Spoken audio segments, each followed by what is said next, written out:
The rain hammered against the windows of our Portland home, a relentless rhythm mirroring the turmoil brewing inside me. My name is Emery, and until a few weeks ago I believed I had it all: a loving wife, a comfortable life, and a fulfilling career as a software architect. I was 43, happily married to Imogen for 15 years. We met in college, two bright-eyed kids with dreams as big as the Oregon sky. Imogen was always the more outgoing one, a vibrant artist with a passion for life that drew me in like a moth to a flame. I, on the other hand, was the quiet observer, content to build worlds with code. We complemented each other, or so I thought. The first crack in our foundation appeared subtly, almost imperceptibly. Imogen started spending more time at her art studio, a converted warehouse space downtown. She had always been dedicated to her craft, but lately, the late nights and weekend workshops seemed excessive. When I questioned her, she'd brush it off with a tired smile and a promise of an upcoming exhibition.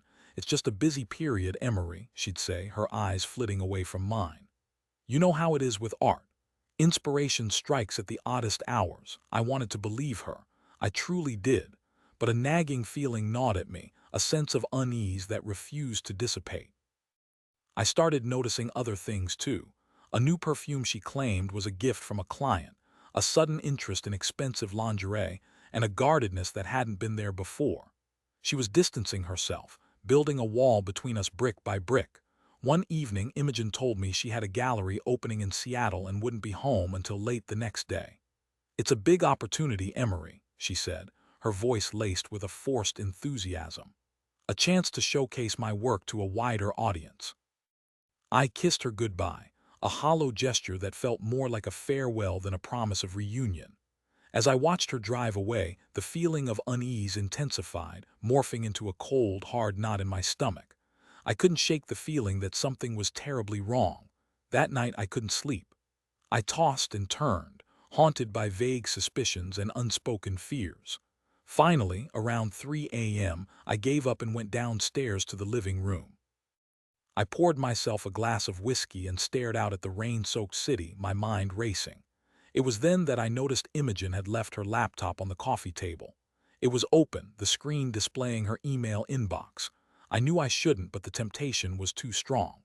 The knot in my stomach tightened, urging me to uncover the truth, no matter how painful it might be. With trembling hands, I clicked on the first email. It was from someone named Silas. The subject line read, "Thinking of you." My heart pounded in my chest as I opened the message. The words blurred before my eyes, but the meaning was clear. It was a love letter, filled with intimate details and passionate declarations. Silas wrote about their secret rendezvous, their stolen moments of bliss, and their longing for a future together. The world seemed to tilt on its axis. The rain outside intensified, mirroring the storm raging within me. I scrolled through the email chain, each message a dagger twisting deeper into my soul. It was all there: the lies, the deceit, the betrayal. Imogen had been having an affair for months, right under my nose. I felt a wave of nausea wash over me. I stumbled to the bathroom and vomited, the taste of bile bitter in my mouth. When I finally regained my composure, I went back to the laptop, determined to uncover the full extent of her betrayal. Silas, I discovered, was a local art critic, a pretentious and self-proclaimed genius who had been writing glowing reviews of Imogen's work. He was also married, a fact that only added to the sting of her infidelity. I spent the rest of the night poring over their emails, piecing together the puzzle of their affair. They had met at a gallery opening, and their connection had been instant. They had bonded over their shared passion for art, their disdain for the mundane, and their desire for something more. I was the mundane, it seemed. The reliable, predictable husband who provided a comfortable life but failed to ignite her passions. As the sun began to rise, casting a pale glow over the city, I felt a strange sense of calm settle over me. The shock had worn off, replaced by a cold, unwavering resolve. I knew what I had to do. I waited for Imogen to return from Seattle. When she walked through the door, her face flushed with excitement, I simply handed her the laptop. "Read this," I said, my voice flat and emotionless. She paled as she scrolled through the emails. The color drained from her face, leaving her looking pale and gaunt. When she finally looked up at me, her eyes were filled with a mixture of guilt and fear. "Emery, I can explain," she stammered, her voice trembling. "There's nothing to explain," I said coldly. "I want you out of this house. I want a divorce." She started to cry, begging for forgiveness, promising to end the affair. But her words were hollow, meaningless. The trust was gone, shattered beyond repair. "I loved you, Imogen," I said, my voice barely a whisper. "But I can't forgive this. I won't." She left that day, taking only a suitcase of clothes and a few personal belongings. I watched her go, feeling nothing but a profound sense of emptiness. The house felt eerily silent, the silence amplified by the absence of her laughter, her music, her presence. The divorce was swift and painless. Imogen didn't contest it, knowing she had no leg to stand on. I kept the house, the memories too painful to bear but also too precious to let go. I couldn't erase 15 years of my life, even if they had ended in betrayal. In the weeks that followed, I threw myself into my work, using coding as a form of therapy. I worked late into the night, losing myself in the intricate logic of algorithms and data structures. It was a way to escape the pain, to silence the voices in my head that kept replaying the events of the past few months. One evening, I received a phone call from an unknown number. I hesitated before answering, unsure if I was ready to face the world again. "Hello," I said tentatively. "Is this Emery?" A woman's voice asked. "Yes, it is." "Who's this?" "My name is Serafina. I'm Silas's wife." My heart skipped a beat. I braced myself for a confrontation, expecting anger and accusations. "I know about the affair," she said, her voice surprisingly calm. "Silas told me everything." I was silent, unsure of what to say. "I'm so sorry, Emery," she continued.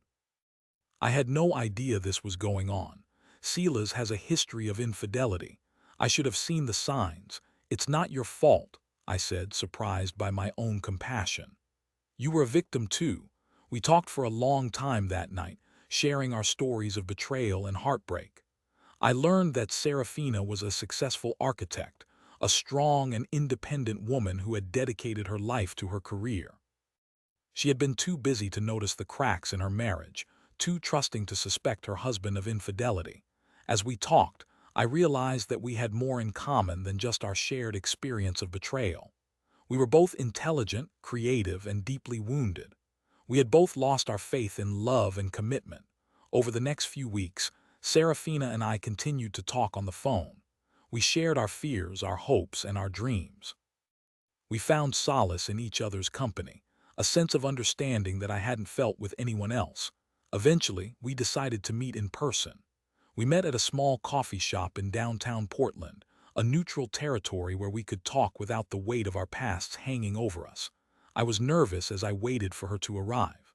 I hadn't been on a date in 15 years, and the thought of starting over was both exciting and terrifying. When Serafina walked through the door, I was struck by her beauty. She had a kind face, intelligent eyes, and a warm smile. She was everything Imogen wasn't: grounded, genuine, and emotionally available.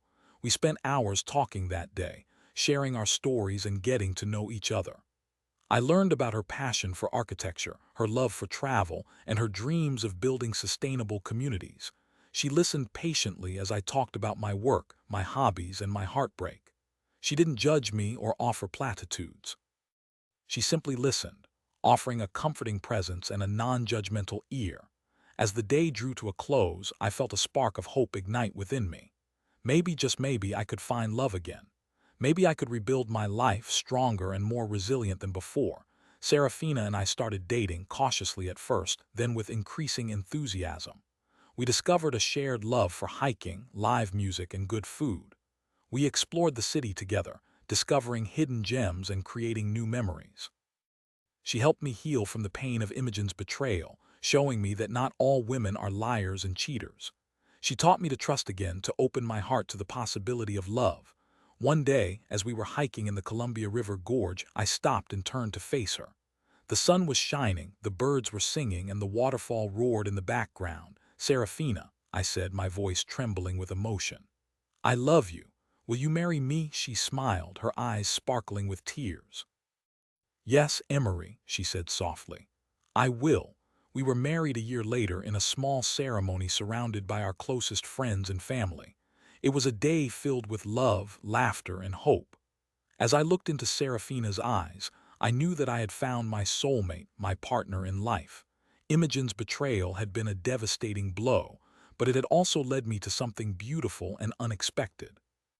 I had lost one love, but I had found another, a love that was stronger, deeper, and more fulfilling than anything I had ever known.